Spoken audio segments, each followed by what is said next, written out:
सभी का हार्दिक स्वागत। कोविड-19 के प्रादुर्भाव की वजह से विद्यार्थियों का प्रत्यक्ष शाला में जाकर शिक्षा लेना मुश्किल होते जा रहा है और इस कठिन घड़ी में बृहन्मुंबई महानगर पालिका शिक्षण विभाग ने विद्यार्थियों के लिए एक सराहनीय प्रयास किया और इस चैनल की शुरुआत की।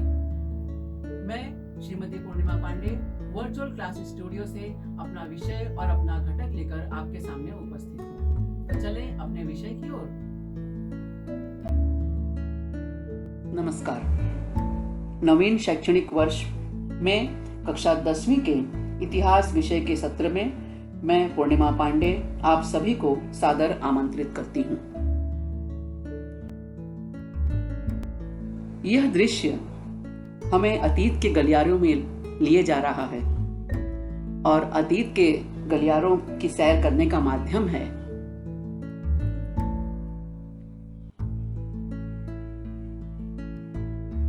हमारा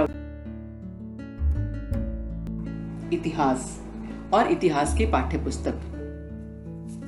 इतिहास की यह पाठ्यपुस्तक उपयोजित इतिहास के आयाम को लेकर चलती है। उपयोजित अर्थात इतिहास के इस ज्ञान का उपयोग व्यवसाय के लिए आवश्यक कौशल में वृद्धि करने हेतु किया जा सकता है, यानी इतिहास का व्यवहारिक जीवन में उपयोग।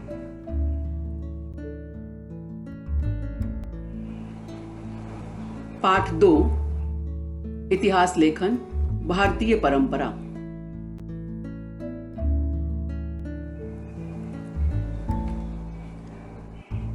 पाठ 2 को पढ़ने के बाद हमारे विद्यार्थियों में कौन से क्षमताएं विकसित होनी चाहिए, उन क्षमताओं पर एक दृष्टि डालते हैं।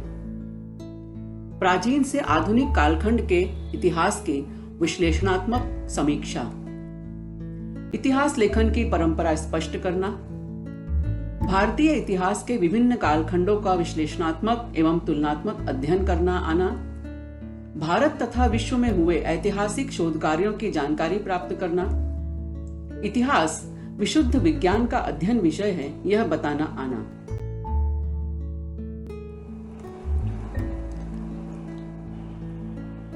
भारतीय इतिहास लेखन की यात्रा। इसके अंतर्गत हम कुछ मुद्दों का अध्ययन करेंगे। उसमें से एक मुद्दा है प्राचीन काल का इतिहास लेखन, मध्ययुगीन इतिहास लेखन, आधुनिक कालखंड का इतिहास लेखन और अंग्रेजों का इतिहास कालखंड। भारतीय इतिहास लेखन की यात्रा और इसके अंतर्गत आज हमारा टॉपिक है प्राचीन काल का इतिहास लेखन। जब हम बात करते हैं प्राचीन काल की, तो सबसे पहले यह प्रश्न उठता है कि प्राचीन काल का आखिर कालखंड कौन सा है। मानव के उदय से लेकर 10वीं या 12वीं सदी तक के भारत का इतिहास प्राचीन भारत का इतिहास कहलाता है।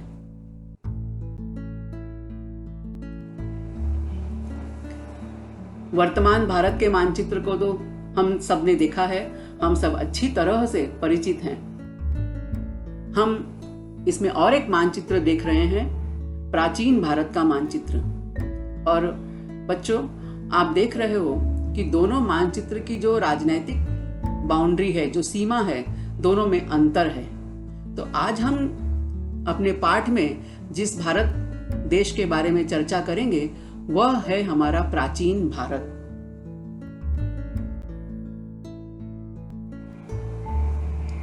और कालखंड को समझने के लिए हम समय रेखा का सहारा लेते हैं। प्राचीन समय का कालखंड जिसकी हम बात कर रहे हैं, तो सबसे पहले हम समझ लेते हैं कि यह प्राचीन समय का कालखंड है कौन सा।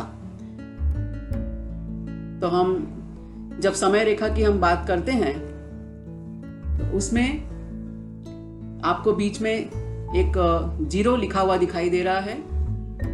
वह जीरो जो है वह ईसा जन्म वर्ष दर्शाता है। और जीरो के हम जब दाईं ओर देखते हैं तो उसमें कुछ संख्याएं लिखी हुई हैं, जिसे हम ग्रेगोरियन कैलेंडर में ईसवी सन के नाम से जानते हैं। और उसी तरह उसके बाईं ओर हम देखें तो कुछ अंक लिखे हुए हैं जिन्हें हम कैलेंडर के हिसाब से ईसा पूर्व के नाम से जानते हैं। यानी 0 जो है उसको हम मूल आधार माने तो 0 के दाईं ओर ईसवी सन यानी समय का बढ़ता क्रम, और उसके बाईं ओर हम देखें तो समय का विपरीत क्रम। तो हम जब प्राचीन समय का कालखंड हम देखते हैं, और हमने इसके पहले कहा कि मानव के उदय से लेकर उसकी 10वीं या 12वीं शताब्दी तक, तो 10वीं या 12वीं शताब्दी मतलब 10वीं या 12वें ईसवी सन की हम बात होती है। तो हम यहाँ देखते हैं, हम 10वीं से 12वीं शताब्दी के बीच का कालखंड हम लेते हैं, और यहाँ से हम समय रेखा पर यात्रा करें तो हमें बाईं ओर हम यात्रा करते हैं और समय अनंत काल से अनंत काल की दिशा में चला जाता है। तो यह जो है हमारा प्राचीन समय का कालखंड है, और इसी कालखंड के बारे में हम थोड़ा सा देखेंगे यहाँ पर। तो इस प्राचीन भारत में इतिहास को संजोने का माध्यम क्या था? हमारी जो अतीत की स्मृतियां हैं, हमारे अतीत के गलियारे जो हैं, वही हमारे इतिहास के परिदृश्य हैं। तो इतिहास के उन परिदृश्यों को संजोने का माध्यम क्या था प्राचीन भारत में? केवल स्मृतियां, और इन स्मृतियों को संजोने के लिए मौखिक परंपरा द्वारा इनका संरक्षण किया जाता था।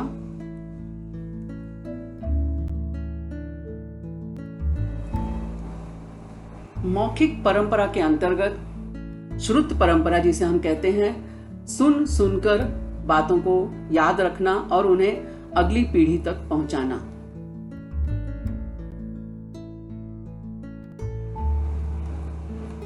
विभिन्न पौराणिक कथाएं जो हमारे ऋषियों, मुनियों और संतों द्वारा भावी पीढ़ी तक दी जाती थी।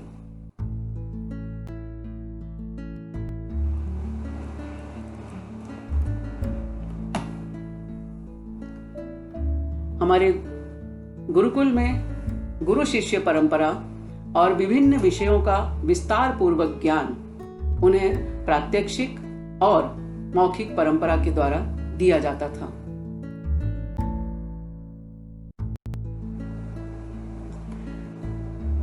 इसके अतिरिक्त यदि हम सामाजिक रूप से देखें तो हमारे देश में मनाए जाने वाले विभिन्न त्योहार, विभिन्न सांस्कृतिक उत्सव जो पीढ़ी दर पीढ़ी चले आते हैं, उनको मनाने का तरीका, उनके प्रति हमारी आस्था, हमारा विश्वास, और यह पीढ़ी दर पीढ़ी हस्तांतरित होता रहता है।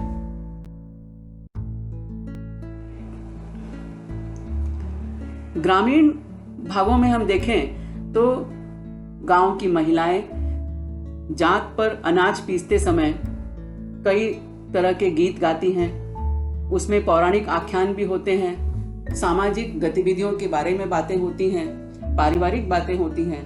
तो यह सब कुछ गीतों के माध्यम से, लोक गीतों के माध्यम से पीढ़ी दर पीढ़ी आगे चलता रहता है, और इस तरह इतिहास का आगमन आगे की ओर होता रहता है।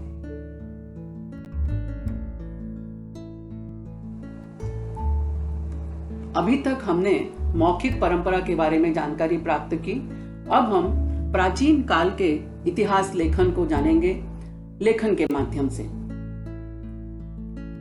हड़प्पा संस्कृति में पाए गए प्राचीन लेखों के आधार पर हमें यह जानकारी मिलती है कि भारत में ईसा पूर्व 3000 ईसा पूर्व अथवा उसके पूर्व से भी लेखन कला अस्तित्व में थी, क्योंकि हड़प्पा संस्कृति में बहुत सारी हमें वस्तुएं ऐसी मिली हैं जिनका स्वरूप लिखित रहा है। यह अलग बात है कि आज भी उन लिपियों को पढ़ा नहीं जा सका।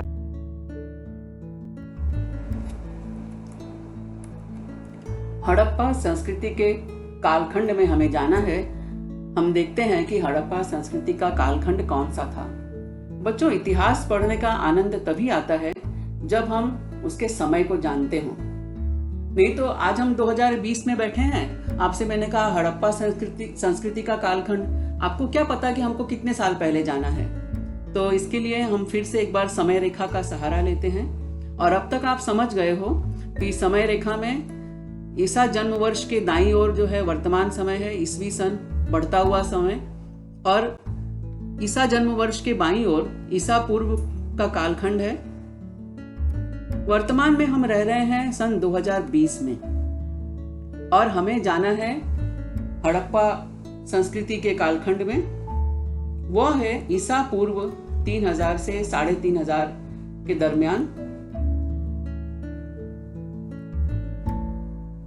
और हमारी तीर ने हमें बताया, हम विपरीत दिशा में हमने यात्रा की और तीर हमारा रुक गया है 3500 के आंकड़े के पास, यानी हम हड़प्पा कालखंड में पहुंच गए। अब बच्चों, एक मजेदार बात है, जरा कल्पना करो कि यदि आपको एक टाइम मशीन दे दी जाए और टाइम मशीन में बैठकर आपको कहा जाए कि आपको हड़प्पा संस्कृति के कालखंड में आपको पहुंचना है ना मजेदार? तो हमें लगभग कितने हजार वर्ष की यात्रा हमारी होगी? तो इसके लिए यदि हम उसका हिसाब करेंगे तो लगभग 5520 हजार वर्ष हम पीछे पहुंच जाएंगे, क्योंकि अब वर्तमान में 2020 है तो 2020 समय हो गया कालखंड, और उसके बाद 3500 साल हम पीछे चल रहे हैं, तो लगभग 5520 वर्ष हम पीछे पहुंचेंगे और हम पहुंचेंगे हड़प्पा संस्कृति के कालखंड में।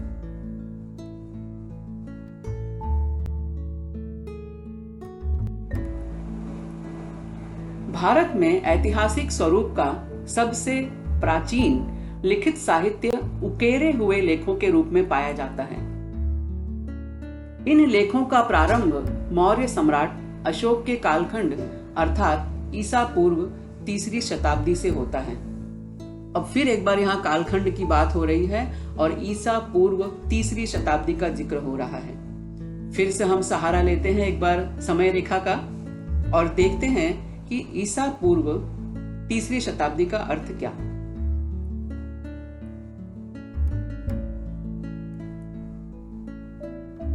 बच्चों, आपने देखा ईसा पूर्व 3री शताब्दी।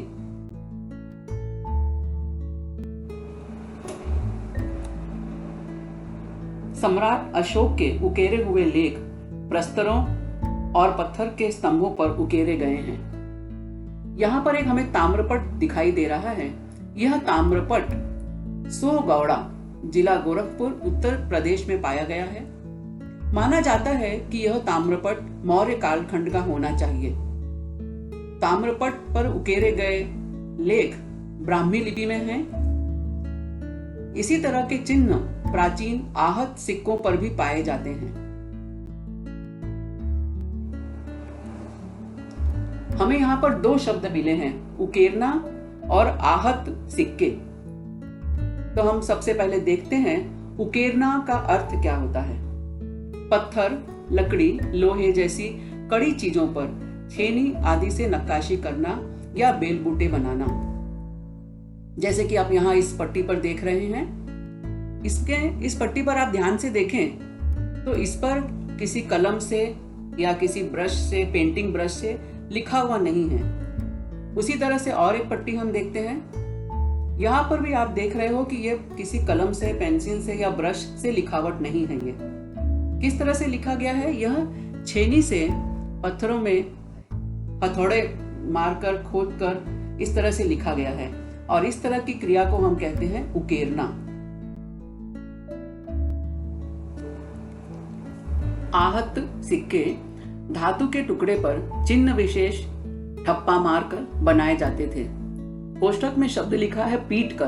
अब पीट कर मतलब धड़ाधड़ पीटना नहीं है। यहाँ पर यहाँ पीटने का अर्थ होता है कि ठप्पा लगाना या स्टैंप मारना, जिसे हम कहते हैं, उस तरह से। आहत सिक्कों पर चिन्हों के अवशेष भी मिलते हैं, जैसे मछली, पेड़, मोर, यज्ञवेदी, हाथी, शंख, बैल, ज्यामितीय चित्र यानी भूमितीय आकृतियां जैसे वृत्त, चतुर्भुज, त्रिकोण आदि। यहाँ पर हम 2 चित्र देख रहे हैं आहत सिक्कों के।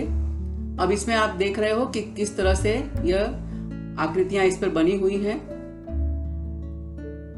प्राचीन काल में इस तरह के आहत सिक्के बहुतायत में पाए जाते हैं।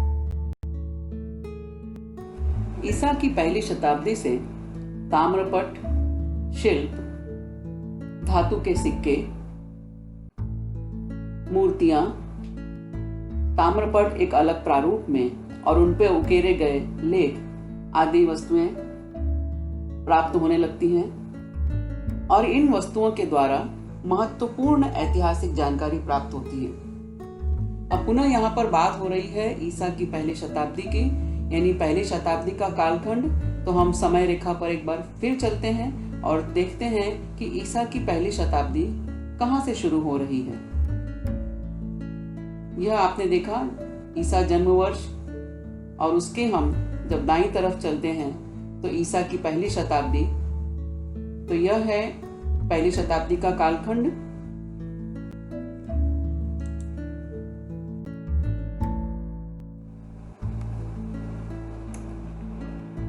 अब इसके अलावा प्राचीन भारतीय साहित्य भी प्रचुर मात्रा में मिलता है।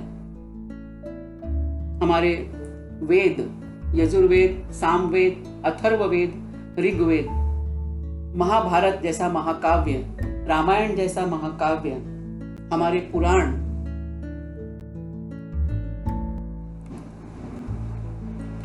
ईसवी सन की 7वीं शताब्दी में कवि बाणभट्ट द्वारा लिखित काव्य ग्रंथ हर्षचरित एक ऐतिहासिक चरित्र ग्रंथ है। अब फिर से यहाँ पर हमें कालखंड मिल रहा है ईसवी सन की 7वीं शताब्दी, यानी अब हम ईसा जन्म के आगे वाले वर्षों में चल रहे हैं। अभी हमने इसके पहले पहली शताब्दी की बात की, अब यहाँ पर हम 7वीं शताब्दी में पहुंचे हैं। बाणभट्ट संस्कृत के महापंडित थे और उनका यह काव्य ग्रंथ है हर्षचरित, जिसमें तत्कालीन सामाजिक, आर्थिक, राजनैतिक, धार्मिक एवं सांस्कृतिक जीवन का यथार्थ चित्रण मिलता है।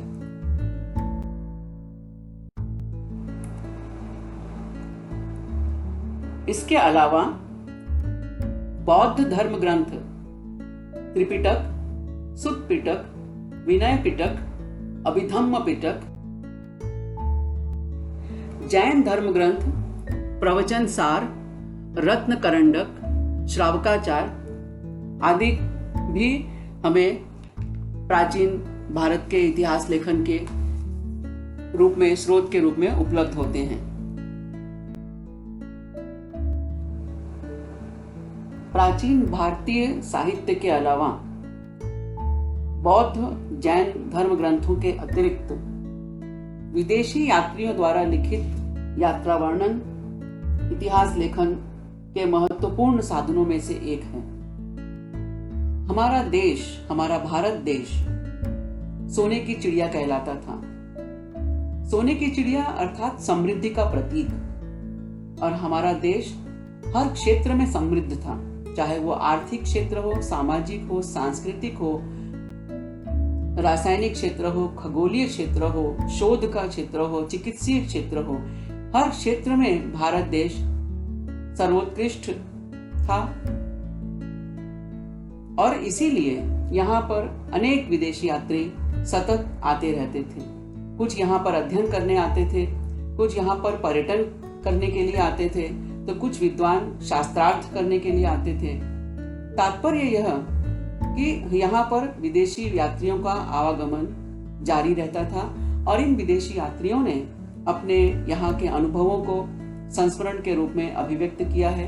उनके ये संस्मरण, उनके ये ग्रंथ आज हमें भारतीय परिप्रेक्ष्य के अनेक अनछुए पहलुओं से परिचित कराते हैं। हम अपने समृद्ध इतिहास को जानते हैं, समझते हैं और हमें एक दिशा मिलती है।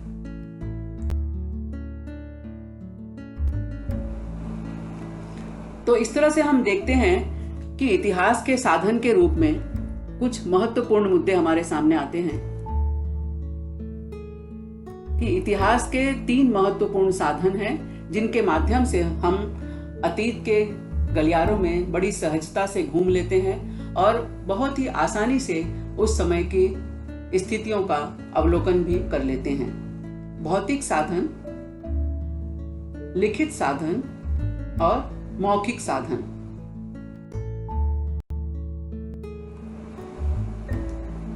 अब भौतिक साधन के अंतर्गत हम देखें तो जैसे सिक्के, इन सिक्कों द्वारा हमें इतिहास की जानकारी मिलती है।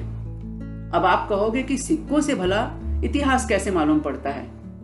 आज भी आपके हाथ में यदि कोई सिक्का हो तो आप जरूर उसको देखिएगा ध्यान से, और आगे के मुद्दों को जब आप समझ लोगे तो आपको समझ में आएगा कि सचमुच एक छोटा सा सिक्का अपने पूरे कालखंड को समाहित किए रहता है। तो सबसे पहले हम देखते हैं सिक्कों द्वारा हमें तत्कालीन शासक की जानकारी मिलती है, क्योंकि यह एक परंपरा रही है कि प्रत्येक शासक अपने शासन काल में सिक्के ढलवाते थे और उन सिक्कों पर अपने कालखंड का वर्णन या अपने कुछ प्रतीकों का अंकन उस पर किया जाता था। तो शासक की जानकारी मिलती है हमें, शासक का कार्यकाल, उसकी शासन व्यवस्था, वह कृषि आधारित व्यवस्था है कि उद्योग आधारित व्यवस्था है, या उसकी व्यवस्था में अन्य कौन कौन से पहलू समाये हुए हैं, इसकी जानकारी हमें सिक्कों के माध्यम से मिलती है। क्योंकि सिक्कों पे कुछ न कुछ अंकित रहता है और वह अंकन जो है हमें उस काल की जानकारी देता है। इसके अलावा धार्मिक अवधारणा, व्यक्तिगत विवरण, धातु विज्ञान कि सिक्के कौन सी धातु से बने हुए हैं। तो हमें जब शासक के कार्यकाल की जानकारी मिल जाती है, यानी उस काल में कौन कौन सी धातुएं समाज में प्रचलित थी, मनुष्य किन किन धातुओं के साथ काम करता था, यानी किन किन धातुओं का उसके रोजमर्रा के जीवन में, उसके दैनिक जीवन में उपयोग होता था। और इसका अर्थ ये भी होता है कि वो उन धातुओं को गलाना, उन धातुओं को सांचे में ढालकर उनसे वस्तुएं बनाना, ऐसी सारी कलाओं से अवगत था। यानी धातु विज्ञान कितना उस समय विकसित था, यह जानकारी हमें मिलती है। भाषा व्यवहार, क्योंकि सिक्कों पर कुछ न कुछ लिखा होता है, तो किन भाषाओं के माध्यम से मनुष्य परस्पर संवाद करता था, परस्पर व्यवहार करता था, उस भाषा की लिपि क्या थी, यह सब जानकारी भी हमें मिलती है। धार्मिक समन्वय, हमारा देश हमेशा से कई धर्मावलंबियों के साथ मेलजोल के साथ रहता आया है, तो उनमें परस्पर समन्वय किस आधार पे था, कैसे था, इसका चित्रांकन भी हमें कई बार सिक्कों पर मिलता है। आर्थिक गतिविधि और आर्थिक स्थिति, इन चीजों की जानकारी भी हमें सिक्कों के माध्यम से मिलती है। तो इस तरह से एक छोटा सा सिक्का जो आपकी हथेली में रखें तो आपकी मुट्ठी में वो समा जाता है, वह सिक्का कितने बड़े कालखंड को अपने आप में समेटे हुए होता है।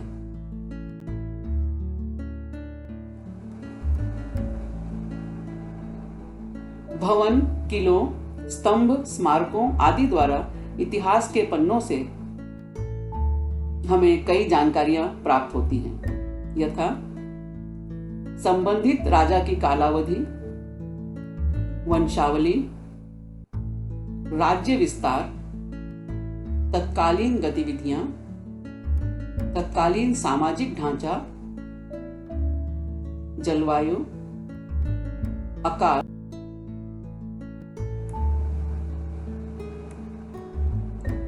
कालखंड का बोध, वास्तुकला की उन्नति, कालखंड की आर्थिक स्थिति, कला की ऊंचाई, निर्माण कार्यशैली, जनता का। आप सभी ने इस वीडियो को देखा, सुना और समझा। मुझे पूरा विश्वास है कि यह आपको पसंद आया। तो इस विषय को, इस घटक को अधिकाधिक समझने के लिए इस वीडियो को बार बार देखें। यदि आपको यह वीडियो पसंद आया है तो इसे लाइक करें, अपने दोस्तों के साथ शेयर करें और इस चैनल को सब्सक्राइब करें। मैं मिलूंगी आपसे अपने अगले वीडियो में किसी नए विषय के साथ, एक नए घटक के साथ। तब तक धन्यवाद।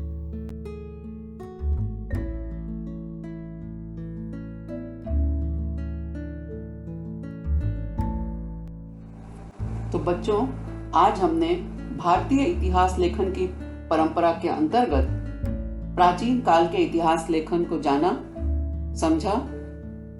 आप सबको यह वीडियो कैसा लगा जरूर बताइएगा कमेंट बॉक्स में कमेंट करके, और यदि कुछ सुझाव भी हैं तो उनका भी स्वागत है।